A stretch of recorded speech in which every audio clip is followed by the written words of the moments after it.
Hello my scrappy friends, it is Jess here from the Scrappy Sisters and thank you for joining me for a Kitaholic Kits design team layout.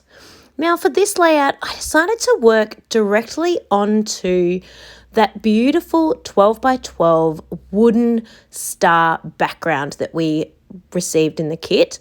Now I will be backing this, but at the moment I'm just working exactly on top of the wood because I'm not 100% sure what paper I'm going to use to back it with.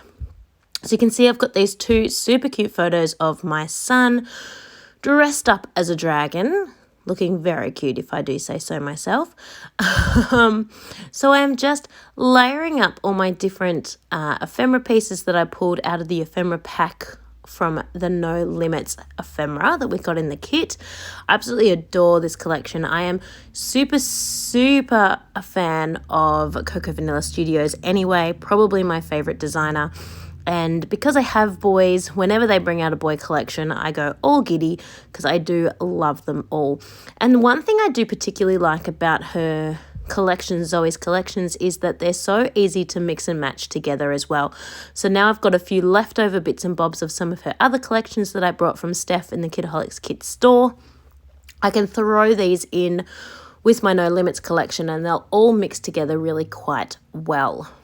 I love the space elements that are happening within this collection, and I definitely have some ideas in my head about how I'm going to use up some of those later on down the track this month. Just putting little bases here, those circle bases there to be a spot to build my clusters upon. Sometimes I find when you have kind of disjointed pieces of ephemera, it's quite difficult to build a cluster. So it's really nice to have a base plate to sort of anchor those clusters onto. So for me, I'm using those big circle pieces as just the perfect way to sort of anchor those clusters onto the page. There we go. Smile big because he is pretty excited. Play hard was the other one over there.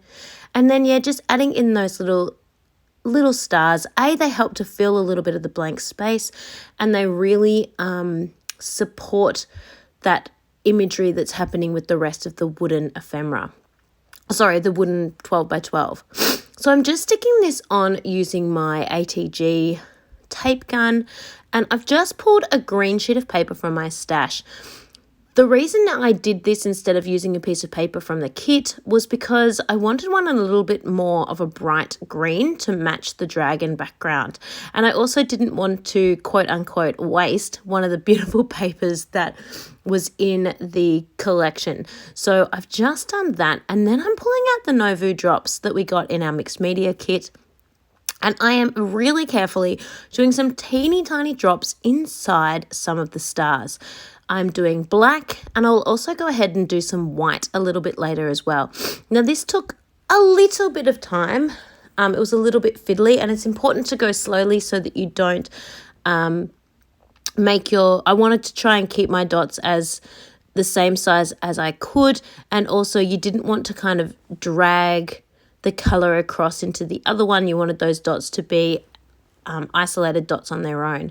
So there we go. I've got black and white little dots inside some of the stars.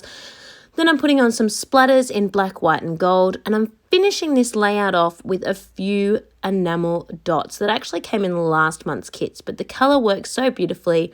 I'm a big fan for finishing one collection or one packet before I open a new one.